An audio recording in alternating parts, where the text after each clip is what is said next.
You don't deserve love. You deserve the silence that follows lies. Baby's mad? Melissa giggled, stabbing her salmon with the kind of casual cruelty that made my jaw clench. She leaned back in her chair at Romano's, our usual Friday night spot, and flashed that practice smile that had fooled me for 3 years. Come on, Jake, it's not like I planned to end up at Dylan's wedding. I set down my wine glass with deliberate care, watching the burgundy liquid settle. Not mad at all. The confusion that flickered across her perfectly contoured face was almost worth the 6 months of lies I'd endured. Almost. Really? She tilted her head, blonde curls catching the restaurant's amber lighting. Because you got all quiet when I told you about the reception. You know how I get. Like I was some unstable boyfriend who couldn't handle his girlfriend attending her ex's wedding. Like I was the problem. Just surprised, I said, taking another sip. Thought you said you weren't invited? Her laugh came too quick, too bright. Well, technically I wasn't, but you know how these things work. Sarah mentioned it at brunch last month, and one thing led to another. She waved her manicured hand dismissively. It would have been weird not to show up. Everyone was expecting me. I nodded slowly, my thumb casually scrolling through my phone beneath the table. The wedding invitation glowed on my screen for just a moment before I switched it off. Sure. Makes sense. Melissa's smile faltered slightly. She'd been expecting a fight, some jealous outburst that would let her play the victim. Instead, she got my calm agreement, and it threw her off balance. You're being weird, she said, leaning forward. Talk to me. Nothing to talk about. I signaled the waiter for the check. You went to a wedding, had fun. End of story. She studied my face like she was trying to solve a puzzle missing half its pieces. You're really not upset? Should I be? The question hung in the air between us while she processed the implications. Because we both knew what she'd really done. We both knew it wasn't some innocent last-minute invitation, but only I knew what was coming next. 3 months earlier, Melissa had sworn she wasn't invited to Dylan Hayes' wedding.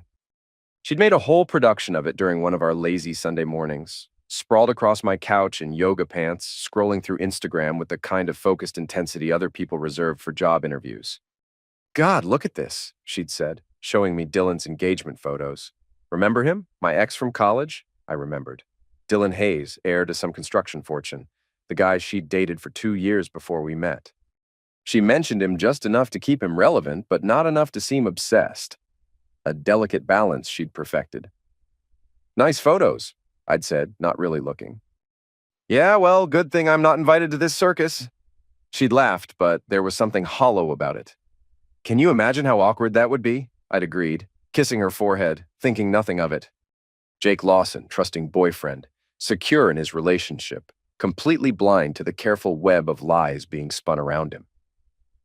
The first crack appeared 2 weeks ago. Melissa claimed she was having brunch with the girls while I was stuck in back-to-back client meetings at the architectural firm, standard Sunday plan. Except when I finally checked Instagram that night, there she was in Sarah's story, tagged at some upscale restaurant at 2 p.m. The timestamp showed she'd posted her own brunch photos at 11:30 a.m. Small inconsistency. Probably nothing. Except Melissa was meticulous about her social media presence. She planned her posts like military operations, coordinating outfits and lighting and captions with surgical precision. She didn't make timing mistakes. I started paying attention.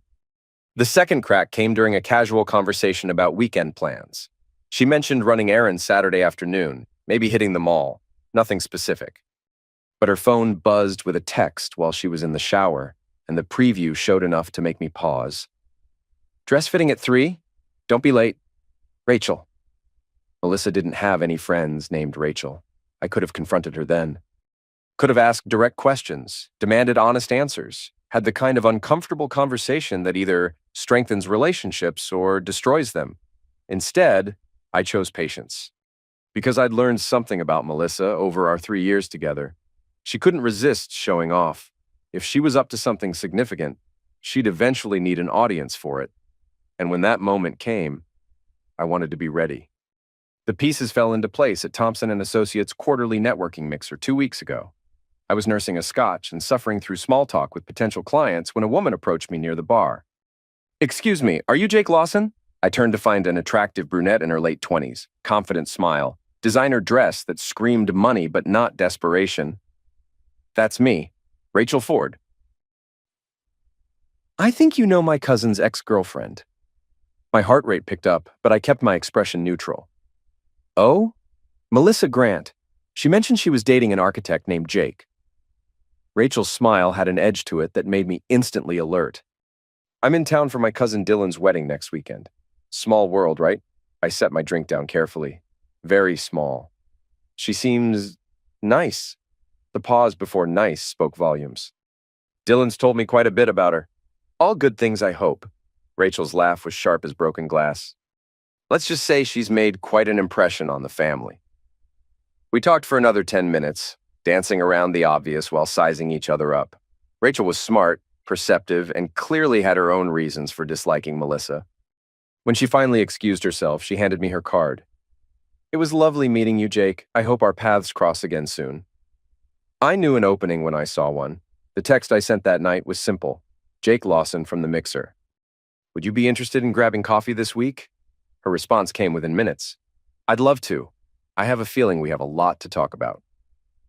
We met at a quiet cafe downtown the next afternoon. Rachel was direct in the way wealthy people often are. No time for pretense, comfortable with cutting straight to the point. So, she said after we'd ordered, how long has Melissa been lying to you about the wedding? I almost choked on my coffee. Excuse me? Please. I've known about Dylan's ex-girlfriend Jake since the engagement party. Melissa made sure everyone knew she was in a serious relationship with an architect. She showed me your photo on Instagram. The pieces clicked into place with sickening clarity. Melissa hadn't just been invited to Dylan's wedding. She'd been using our relationship as social currency, proving to her ex and his family that she'd moved on to someone equally successful. She told me she wasn't invited, I said quietly. Rachel's expression softened slightly. Oh, honey, she RSVP'd the day invitations went out. +1 and everything. +1? Which she declined, obviously. Can't very well bring your current boyfriend to your ex's wedding when you're hoping to, she trailed off, studying my face. You really don't know, do you? Know what? Jake, she's been telling everyone she's single. The words hit like a physical blow. I sat back in my chair, mind reeling through every conversation, every social media post, every casual lie that suddenly made perfect sense. I'm sorry, Rachel said gently. I assumed you were in on it somehow. That maybe you had some arrangement. I shook my head, unable to find words. Look, I don't know you well enough to give relationship advice, but I'll tell you this. Dylan's wedding is going to be the social event of the season. Everyone who matters in Melissa's circle will be there, if she's planning to use it as some kind of audition for getting back together with him. She wouldn't. The words came out automatically, but even as I said them, I knew they weren't true. Rachel raised an eyebrow. Wouldn't she? We sat in silence while I processed the magnitude of Melissa's deception. 3 years of relationship thrown away for a chance to relive college glory days with a man who'd clearly moved on. The wedding's this Saturday, Rachel said finally. I know. I don't suppose you have plans. I looked up at her, catching the mischief in her eyes. Why? Well, I need a +1. My usual date canceled last minute, and I hate going to these things alone. She leaned forward conspiratorially. Plus, I have a feeling Dylan's family would be very interested in meeting Melissa's mysterious boyfriend. The idea formed slowly, like a photograph developing in chemical solution. Melissa wanted to play games? Fine. But she'd never realized I wasn't actually playing. What time should I pick you up? I asked. Rachel's smile could have powered the city grid. 7 sharp. And Jake? Wear your best suit. Saturday arrived with the kind of crisp autumn weather that makes photographers weep with joy. I spent the morning at the gym working off nervous energy, then took my time getting ready. Charcoal gray Tom Ford suit, Italian leather shoes, tie that cost more than most people's monthly car payments. If I was crashing this party, I was doing it right. Rachel lived in a penthouse downtown, the kind of place that came with a doorman and marble everything. When I arrived at 7, she answered the door in a stunning navy dress that probably cost more than my rent. Perfect, she said, looking me up and down approvingly. You clean up well. You're not bad yourself. She grabbed her clutch and wrap. Ready to ruin Melissa's day? I prefer to think of it as revealing the truth. Semantics. She grinned as we headed toward the elevator. Either way, this is going to be fun. The venue was exactly what I'd expected. Hayes family money on full display. Rolling hills, manicured gardens, a reception hall that looked like it belonged in a magazine. Valets took cars while photographers captured every arriving guest for the society pages.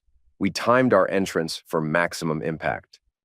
The ceremony had started 15 minutes ago, which meant all the guests were seated and the bride was making her way down the aisle.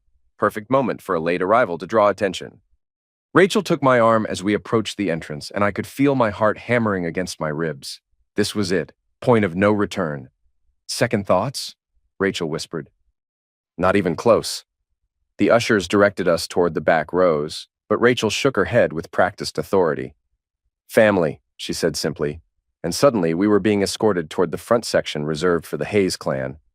I scanned the crowd as we walked, looking for Melissa's blonde head among the sea of wedding guests, found her 3 rows back on the groom's side, perfectly positioned to be visible in all the professional photos.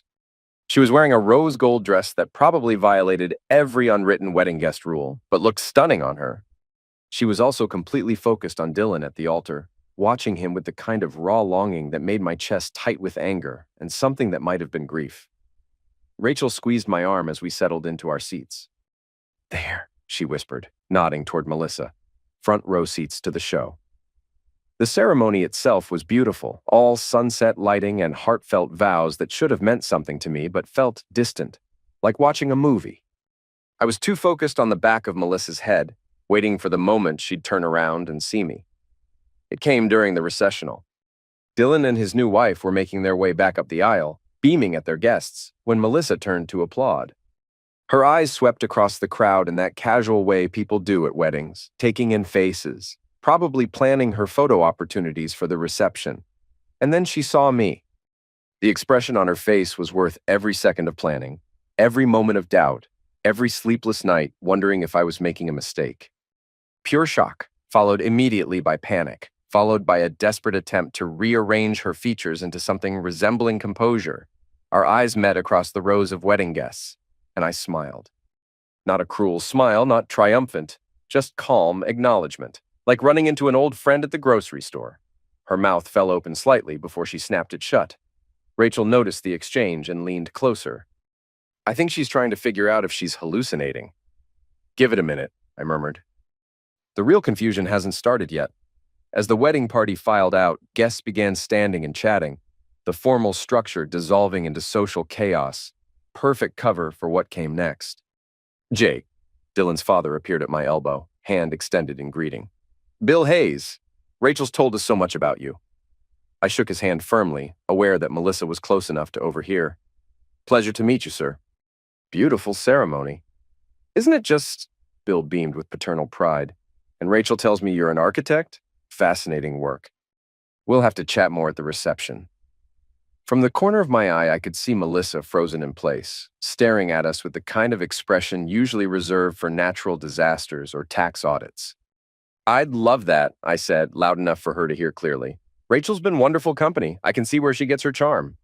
Bill laughed and clapped me on the shoulder before moving on to greet other guests. As soon as he was gone, Rachel appeared at my side, playing her part perfectly. Ready for round 2? She asked, linking her arm through mine. After you. We made our way toward the reception venue, and I felt, rather than saw, Melissa following us at a distance, probably trying to figure out how to approach without causing a scene. The cocktail hour was held in a garden pavilion strung with lights and decorated with enough flowers to supply a small florist shop. Guests mingled with drinks while a string quartet played softly in the background. I was deep in conversation with Dylan's uncle about sustainable architecture when my phone buzzed. Text message from Melissa. What are you doing here? I glanced across the pavilion to where she stood with a group of women I didn't recognize, her phone held discreetly at her side. She was trying to look casual, but the tension in her shoulders was visible from 50 feet away. I typed back, enjoying the wedding. Beautiful ceremony. Her response was immediate. We need to talk. I pocketed my phone without replying and turned my attention back to Uncle Harold's thoughts on green building materials. 5 minutes later, another buzz. Jake, seriously, what's going on? This time I didn't even look at the message. Rachel noticed my phone lighting up and raised an eyebrow. She's texting? How does it feel? I considered the question while watching Melissa across the pavilion, seeing her growing frustration as I continued to ignore her attempts at contact. Liberating. The dinner bell chimed, and guests began moving toward the reception hall. Rachel and I were seated at table 4, close to the head table, surrounded by Hayes' family members who welcomed me like I belonged there. Melissa's table was across the room, far enough away that she couldn't easily approach, but close enough that she had a clear view of my every move. I could feel her watching me throughout the first course, probably trying to decode the situation through pure observation. "Ladies and gentlemen," the DJ announced as servers cleared the salad plates, "it's time for toasts from the wedding party." Dylan's best man went first, telling funny stories about college adventures and bachelor party mishaps. Then Rachel stood, champagne flute in hand, looking poised and confident. "I've known Dylan my whole life," she began, her voice carrying clearly through the reception hall. "And I've never seen him as happy as he is with Sarah. True love isn't just about finding someone who makes you laugh, though Sarah certainly does that. It's about finding someone who makes you want to be the best version of yourself." She paused, her eyes finding mine across the table. "It's about honesty, respect, and the courage to build something real together. Dylan and Sarah have that foundation, and that's why I know their marriage will last." The toast continued, but I was focused on the subtle emphasis she'd placed on certain words: honesty, respect, courage. A message wrapped in wedding sentiment that only one person in this room would fully understand. As Rachel sat down to applause, I caught Melissa's eye across the room. She looked like she was going to be sick. My phone buzzed again. This time the message was longer. "I don't know what game you're playing, but you're embarrassing both of us. Can we please just talk like adults?" I showed the text to Rachel, who snorted with laughter. "Embarrassing both of you?" she whispered. "That's rich." I deleted the message and stood up, adjusting my jacket. "I think I'll get some air. Want company?" "I'm good, but keep an eye on our friend over there. I have a feeling she's about to make a move." The garden terrace was quieter, a few guests smoking cigars and couples taking romantic photos by the fountain. I found a spot by the stone balustrade overlooking the valley and pulled out my phone, not to check Melissa's increasingly frantic messages, but to call my business partner about a project deadline. I was deep in conversation about material specifications when heels clicked on stone behind me. "Jake?" I held up one finger, continuing my phone call while Melissa waited with barely contained impatience. Let her wait. I've been waiting 3 months for answers. "Sorry about that," I said finally, ending the call and turning to face her. "Work emergency." She looked beautiful in the moonlight. Rose gold dress shimmering, hair perfectly styled despite the evening breeze. For a moment I remembered why I'd fallen for her in the first place. Then she opened her mouth. "What the heck are you doing here?" "Attending a wedding, same as you." "Don't play dumb, Jake. You know what I mean." She crossed her arms, defensive posture that made her look smaller somehow. "How do you even know these people?"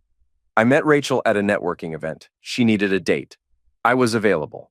Simple as that." "Bees." The word came out sharp, angry. "You followed me here." I laughed, actually laughed, because the accusation was so perfectly Melissa. Always the victim, never responsible for her own choices. "Follow you?" "Melissa, you told me you weren't invited to this wedding." Her face went pale in the moonlight. It was complicated." "Was it? Or did you lie to me because you wanted to come alone?" It wasn't like that." "Then explain it to me. Make me understand why my girlfriend of 3 years told me she wasn't invited to her ex-boyfriend's wedding, then showed up anyway and told everyone she was single." The last part hit like a slap. She actually stepped backward, eyes wide with surprise that I knew. "Who told you that?" "Does it matter?" "Jake, listen to me." She moved closer, reaching for my hand. I stepped back, keeping distance between us. "I didn't mean for it to happen this way." "How did you mean for it to happen?" Dylan's family always loved me. When his mom called to make sure I was coming, I couldn't say no. And when she asked about my relationship status, I didn't know how to explain." "So, you lied." "I simplified by telling them you were single. By telling them I wasn't sure where things stood with us." I stared at her, amazed by her ability to rationalize betrayal into something noble. "Melissa, we lived together. We've been talking about engagement. In what universe were you unsure where things stood? That's just it. Her voice rose, then immediately dropped as she remembered where we were. We've been talking about engagement for months, but nothing ever happens. You're comfortable, Jake. You're safe. But you're not. She trailed off, realizing she was about to say something that couldn't be taken back. I'm not what? You're not exciting. The words hung in the garden air between us like a challenge. 3 years of relationship reduced to that simple verdict. Not exciting enough. I see. I nodded slowly, processing this final piece of information. So, you came here hoping to recapture some excitement with Dylan. It wasn't like that. What was it like? She opened her mouth, closed it, opened it again. I don't know. I just wanted to feel special again. Important. Like I mattered. And I made you feel unimportant? No, you made me feel invisible. The accusation stung because there was truth in it. I had been comfortable, maybe too comfortable, taking our relationship for granted, assuming she was as content as I was with our quiet routine. But that didn't excuse 3 months of lies. So instead of talking to me about it, you decided to audition for your old life. That's not fair, isn't it? I pulled out my phone, showed her the screen. 23 unread messages, each more desperate than the last. You've sent me 23 texts tonight, Melissa. When's the last time you sent me 23 texts in a week when you weren't trying to cover up a lie? She stared at the phone, then at my face. And I saw the exact moment she realized this wasn't a fight she could win with tears or manipulation or accusations. Jake, please, can we just go home and talk about this properly? I am home. I gestured toward the reception hall where music and laughter drifted from the open doors. I'm with friends, enjoying a beautiful wedding, having actual conversations with people who tell me the truth. Rachel's not your friend. She's using you to get back at me for something. What could she possibly have against you? Melissa's silence answered that question more completely than words could have. Let me guess, I continued. You made some comment about Dylan's choice in wives, or maybe you suggested he was settling. Something just cutting enough to make his cousin want to return the favor. You don't understand the history. I understand enough. I put my phone away, straightened my jacket. I understand that you've been lying to me for months. I understand that you came here hoping to rekindle something with a man who's marrying someone else. And I understand that the only reason you want to talk now is because your plan backfired. That's not true. Prove it. The challenge caught her off guard. What? Prove it's not true. Tell me one thing about tonight that wasn't calculated to get Dylan's attention. She opened her mouth, closed it, looked away. The dress, I continued relentlessly. Rose gold, his favorite color. The timing, arriving just as the ceremony started so he'd see you walk in. The seating, positioning yourself perfectly for the photographer. Even the way you're standing right now, angled so anyone looking out from the reception would see your silhouette against the moonlight. With each word, she seemed to shrink a little more. I loved you, Melissa.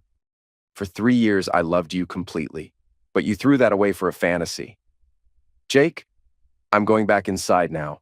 Rachel's saving me a dance, and I don't want to keep her waiting. I started toward the reception hall, then paused and looked back. For what it's worth, you're right. I'm not exciting. I'm reliable instead. Honest instead.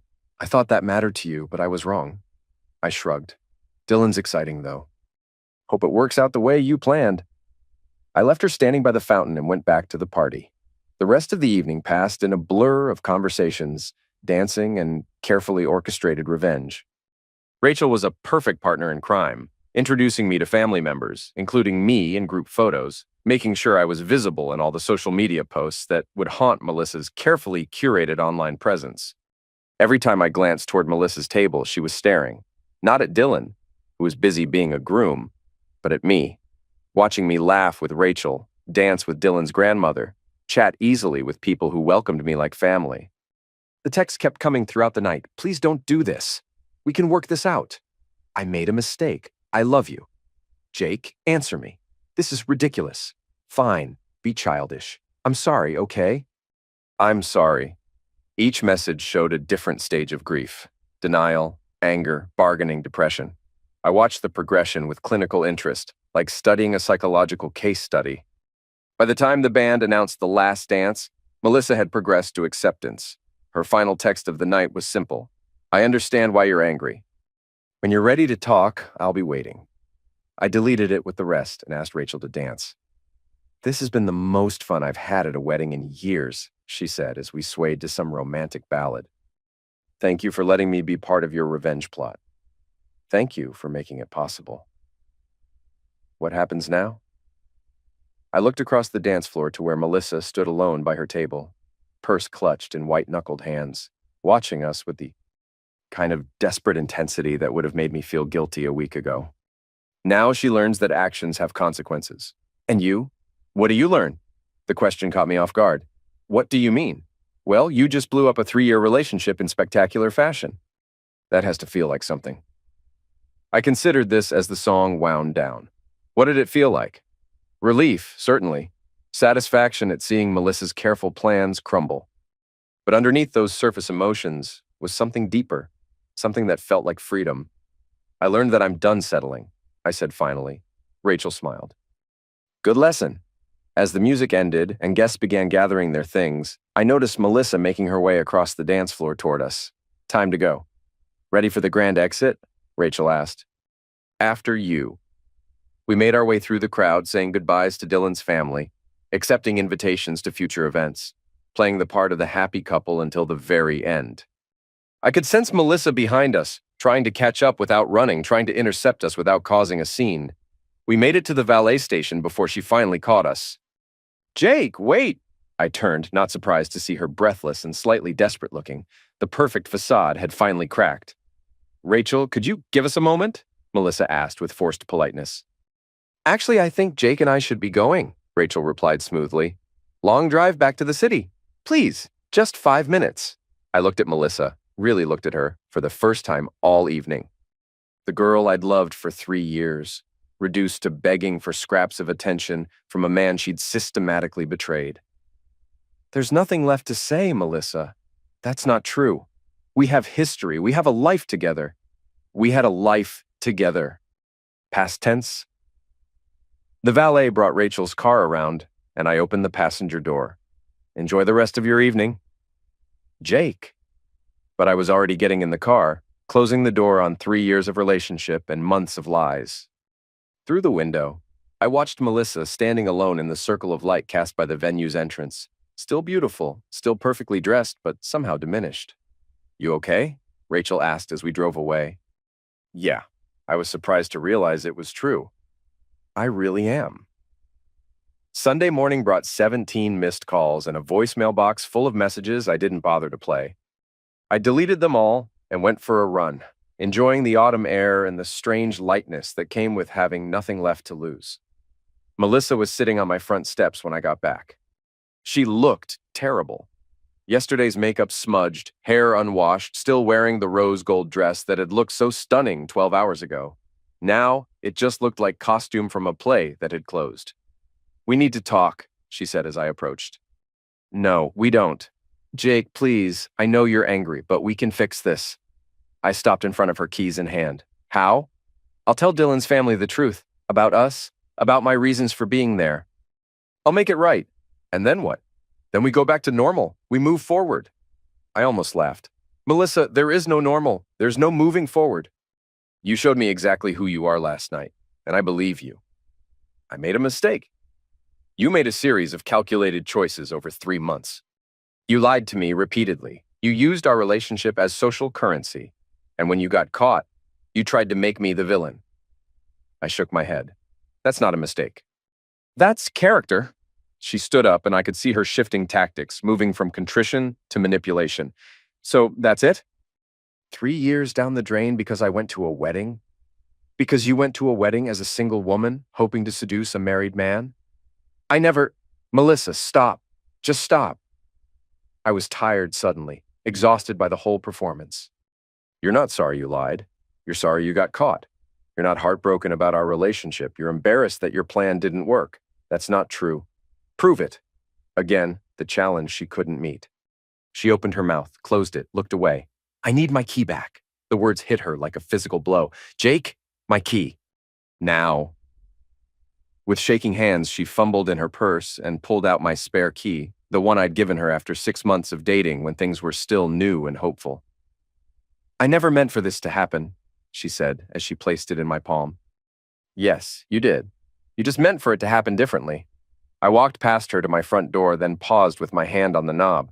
For what it's worth, Dylan looked happy last night, really happy. Like he found exactly what he was looking for. I looked back at her one last time. I hope someday you figure out what you're looking for, too. I went inside and closed the door behind me, leaving her sitting on my steps with her regrets and her ruined dress. Through the window, I watched her sit there for another 10 minutes, before finally getting up and walking away. As she disappeared around the corner, I felt the last weight of our relationship lift from my shoulders. My phone rang. Rachel. How are you holding up? Better than expected, I said, settling onto my couch with a cup of coffee. How was the rest of the wedding? Interesting. Apparently, Melissa cornered Dylan's mom in the bathroom and tried to explain that you were her ex-boyfriend who'd followed her to the wedding. I nearly choked on my coffee. Seriously? Oh, it gets better. Mrs. Hayes told her that was impossible since I'd told the family all about my wonderful new boyfriend Jake weeks ago. Rachel's laughter was pure music. According to my cousin, Melissa went completely white and locked herself in a bathroom stall for 20 minutes. Ouch. Don't feel sorry for her. She made her choices. Rachel paused. Though I have to ask, what are you planning to do with those photos from last night? I'd almost forgotten about the pictures. Various family members had insisted on group shots throughout the evening, and I'd collected quite a few on my phone. Pictures of me and Rachel laughing under the string lights, dancing, chatting with Dylan's parents, looking for all the world like a happy couple at a romantic wedding. I haven't decided. Well, when you do decide, I'd suggest the one by the fountain. The lighting was perfect, and Melissa's expression in the background is priceless. I scrolled through my photos until I found the one she meant. Rachel and I were in the foreground, heads bent together in conversation, looking comfortable and intimate. But in the background, barely visible but definitely there, was Melissa, watching us with a mixture of shock and desperate longing that told the whole story. That is a good shot. It certainly captures the moment. Monday morning, I went back to work, threw myself into projects, tried to establish a new routine. The apartment felt different without Melissa's things scattered around, but not empty. Just cleaner somehow. Tuesday brought flowers, expensive ones, from the florist Melissa used for all her Instagram photos. The card read, "I'm sorry. Can we please talk? M." I threw them away without a second thought. Wednesday brought her best friend Sarah, ambushing me at my usual coffee shop with a lecture about how I was destroying Melissa over a misunderstanding. She's barely eating, Sarah said, sliding uninvited into the booth across from me. She's devastated. She should be. Jake, come on. So she went to a wedding and didn't tell you the whole truth. People make mistakes. Sarah, did she tell you she went to Dylan's wedding hoping to get back together with him? The question clearly caught her off guard. That's not... She didn't. Did she tell you she spent 3 months lying to me about being invited? Or that she told Dylan's family she was single? Sarah's silence answered for her. I thought not. I stood up, gathering my things. Here's some free advice. When your friend asks you to make excuses for her behavior, maybe ask yourself why she can't explain it herself. Thursday brought a different approach, professional intervention. I was in the middle of a client meeting when my assistant knocked on the conference room door. I'm sorry to interrupt, Mr. Lawson, but there's a Dr. Patricia Williams here to see you. She says it's urgent. I excused myself and found a well-dressed woman in her 50s waiting in our lobby, the kind of polished professional who screamed expensive therapy. Mr. Lawson, I'm Dr. Williams. Melissa Grant asked me to speak with you. About what? She's concerned about your mental state following what she describes as a traumatic misunderstanding. She's worried you might be having some kind of breakdown. I stared at her for a long moment, amazed by Melissa's audacity. Dr. Williams, I appreciate your concern, but I haven't had a breakdown. I've had a breakthrough. Perhaps we could sit down and discuss... No, we couldn't. And if Melissa wants to waste your time and her money on this particular delusion, that's her choice. But I won't be participating. Doctor. Williams looked genuinely confused. Mr. Lawson, she's very worried about you. She says you've been acting erratically, making impulsive decisions. Like what? Like attending her ex-boyfriend's wedding with another woman. I couldn't help myself. I laughed. Doctor, let me save you some time. Melissa lied to me for 3 months about attending that wedding. She told the groom's family she was single. She went there hoping to rekindle an old relationship. When her plan backfired and she got caught, she decided I must be mentally ill rather than justifiably angry. The confusion on Dr. Williams's face shifted to something that looked like professional embarrassment. I see, she said quietly. That context wasn't provided to me. I imagine not. Good day, doctor. Friday brought silence, which was somehow worse than the flowers and interventions and ambush conversations. Because silence meant Melissa was planning something bigger. I found out what on Saturday morning. The package arrived by messenger, no return address, just my name written in Melissa's careful script. Inside was a photo album, leather-bound, expensive, the kind of thing she'd spent hours curating. 3 years of our relationship in carefully arranged pictures. Our first vacation, Christmas mornings, birthday dinners, ordinary moments that had seemed significant at the time. Each photo had a small caption in her handwriting, little memories and inside jokes that once would have made me smile. The last page held a single photo I'd never seen before. The two of us at a friend's wedding last spring, dancing, looking genuinely happy. Melissa had written beneath it, "This is what we were. This is what we could be again." I closed the album and set it aside. Then I opened my laptop and scrolled through the photos from Dylan's wedding until I found the one Rachel had mentioned. The fountain shot, with Melissa's stricken face in the background. I had it printed on high-quality paper, then slipped it into an envelope with a simple sticky note. "This is what we actually were. This is what you chose instead." I mailed it that afternoon. The confrontation I'd been expecting finally came on Sunday. I was washing my car in the driveway when a familiar silver sedan pulled up to the curb. Melissa got out, followed by Sarah and 2 other women I recognized from her social circle. The cavalry arrived to stage an intervention. "Jake!" Melissa called as she approached. "We need to talk." "No, we don't." "Yes, we do." Her voice had an edge of hysteria that made me look up from the soap bucket. "This has gone far enough." I straightened, noting the determined set of her shoulders, the way her friends had positioned themselves like backup singers in a music video. This wasn't going to be a private conversation. "What has gone far enough? This game you're playing, this revenge fantasy. It's childish and it's cruel and it needs to stop." "What game?" Sarah stepped forward, playing her role. "Jake, you're hurting her. We can all see you're angry, but this isn't the way to handle it." I looked at each of them in turn. Melissa's desperate determination, Sarah's righteous indignation, the other 2 women who'd clearly been briefed on their supporting roles in this drama. "Ladies, I think there's been a misunderstanding." "The only misunderstanding," said the brunette, whose name I couldn't remember, "is you thinking you can humiliate Melissa publicly and get away with it." "Humiliate her how?" "The wedding." Melissa's voice cracked slightly. "Showing up with that woman, making a spectacle, embarrassing me in front of people who matter? People who matter." I repeated the phrase slowly. "Like Dylan? Like everyone." She was close to tears now, the careful composure finally cracking. "Do you have any idea what you've done to my reputation? What people are saying? What are they saying? That I'm a joke. That I went to my ex's wedding hoping to break up his marriage and got humiliated by my own boyfriend instead. And is that what happened?" The question hung in the air while Melissa's friends shifted uncomfortably. Because we all knew the answer, even if only I was willing to say it out loud. "That's not the point," Sarah said finally. "That's exactly the point." I turned back to my car, running the sponge over the hood in slow, deliberate circles. Melissa went to that wedding as a single woman hoping to seduce a married man. When that plan failed, she decided to blame me for her embarrassment.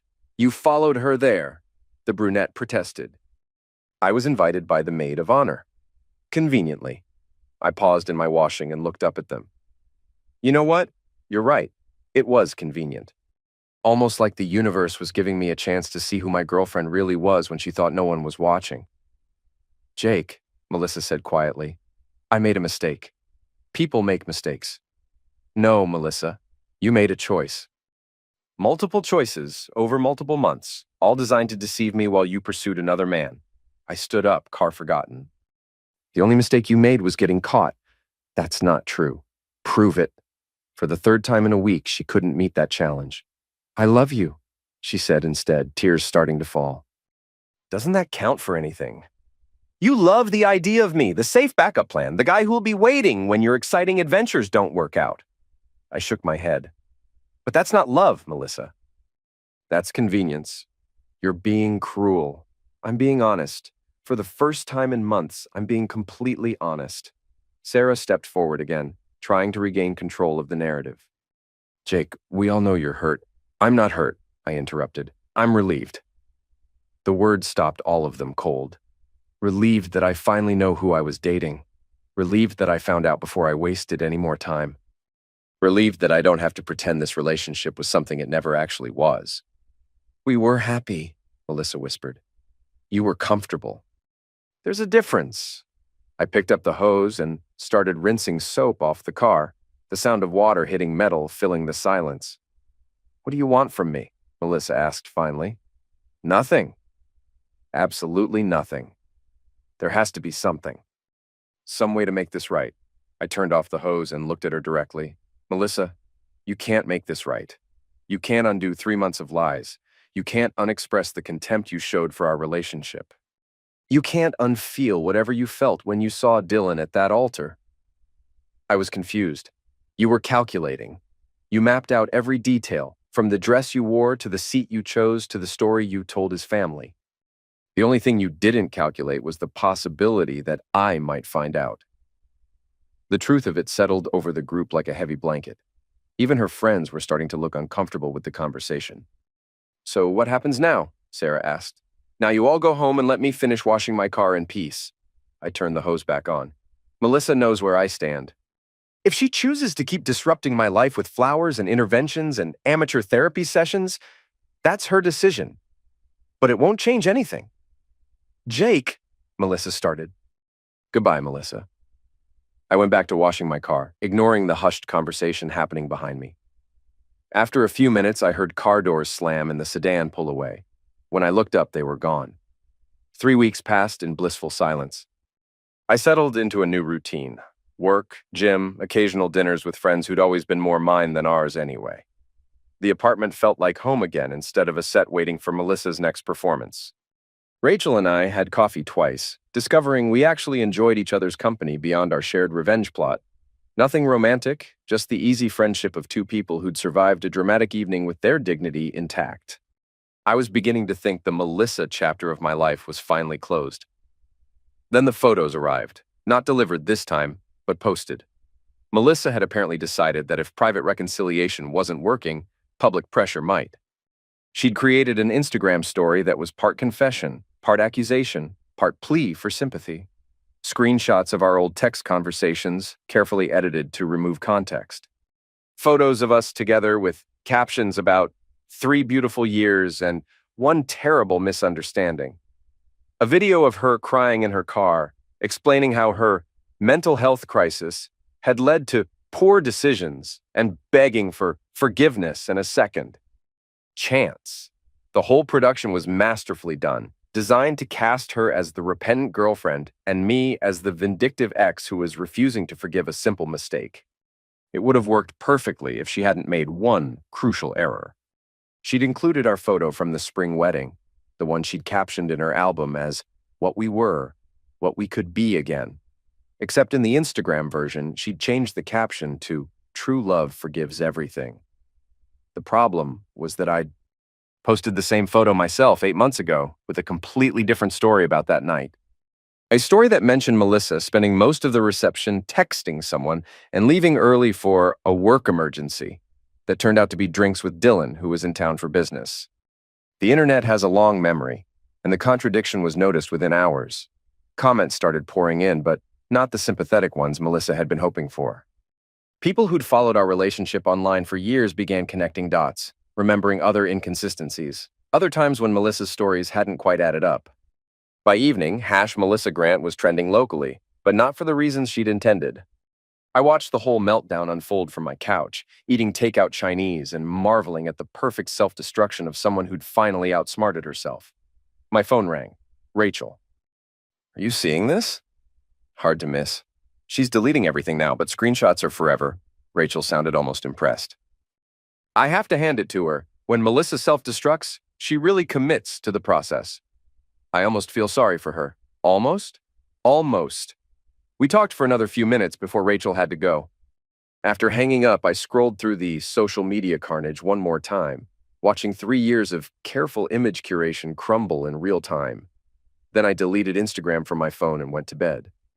The final confrontation came on a Tuesday morning, exactly 4 weeks after Dylan's wedding.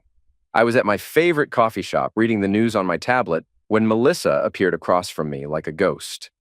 She looked terrible, hollow-eyed, unwashed hair, clothes that suggested she'd been wearing them for days. "Satisfied?" she asked without preamble. I looked up from my tablet. "Excuse me? You destroyed me. Is that what you wanted? Melissa, I haven't done anything to you except refuse to take you back. You let me humiliate myself. You humiliated yourself. I just didn't stop you." She sat down uninvited, and I could smell the coffee and desperation coming off her in waves. "Everyone's talking about me, laughing at me. They think I'm pathetic. What do you want me to say? Say you'll forgive me. Say we can try again. Say something that makes this stop." I studied her face, looking for any trace of the woman I'd once loved. All I saw was someone who'd finally run out of schemes and manipulations and false narratives. "I can't make it stop, Melissa. You created this situation. You'll have to live with the consequences. Please." The word came out broken. "I'll do anything.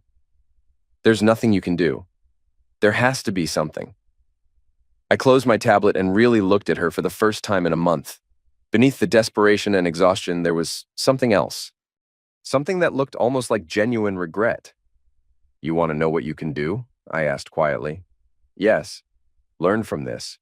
Figure out why you threw away a good relationship for a fantasy. Work on whatever made you think lying was easier than being honest. Find a therapist. A real one. Not someone you hire to convince me I'm crazy." She stared at me across the small table. And then find someone who actually excites you instead of trying to force excitement from people who don't." "What if I don't want to find someone else?" "Then don't. But either way, leave me out of it." I stood up, gathering my things. "Jake, wait." I paused, not sitting back down, but not walking away either. "I did love you," she said quietly. "Maybe not the way you deserved, but I did love you. I know. Do you think—" She stopped, started again. "Do you think I'll ever find what Dylan and Sarah have?" It was the first genuinely vulnerable thing she'd said to me in months, maybe years. "I think you'll find whatever you're actually looking for once you figure out what that is." I left her sitting there and walked out into the morning sunlight. As I got to my car, my phone buzzed with a text. For a moment, I thought it might be Melissa with some final plea or accusation, but it was Rachel. "Coffee tomorrow?" "I have news about the job interview I mentioned." I smiled and typed back, looking forward to it. As I drove away, I glanced in the rearview mirror and saw Melissa still sitting in the coffee shop window, staring at nothing, finally forced to confront the wreckage of her own making. For the first time in months, I felt genuinely sorry for her, but not sorry enough to go back. 6 months later, I ran into Dylan at a client meeting. He was hiring my firm to design a house for him and Sarah, something modern but warm, with room for the family they were planning. "Jake," he said, recognizing me from the wedding photos that had briefly made us both internet famous. "Good to see you again. Congratulations on the marriage. You both looked very happy." "We are." He smiled with the kind of genuine contentment that made me remember why Melissa had wanted him back. "Thanks again for coming to the wedding. Rachel said you were exactly what she needed that night. She was pretty great company herself." "Yeah, she's terrific. Actually, she's moving back to town next month, starting a new practice downtown." He paused, giving me a meaningful look. "I think you two should grab coffee sometime." "I'd like that." As we shook hands goodbye, Dylan's expression grew more serious. "Jake, I hope you know, whatever happened between you and Melissa, it had nothing to do with me. I made my choice a long time ago." "I know. But thanks for saying it." Walking to my car after the meeting, I thought about choices and consequences, about the difference between love and excitement, about the strange way life sometimes works out exactly as it should. My phone buzzed. A text from Rachel. "Guess who's moving back to town? Free for dinner Friday?" I typed back immediately. "Absolutely." Sometimes the best revenge isn't getting even. Sometimes it's living well. And sometimes, if you're very lucky, it's finding someone who actually chooses you instead of settling for you. As I drove home through the city that was feeling more like home every day, I thought about Melissa one last time. I hoped she'd found whatever she was really looking for. I hoped she'd learned from her mistakes. I hoped she was happy. But mostly, I hoped I'd never have to think about her again. And for the first time in months, I was pretty sure I wouldn't have to.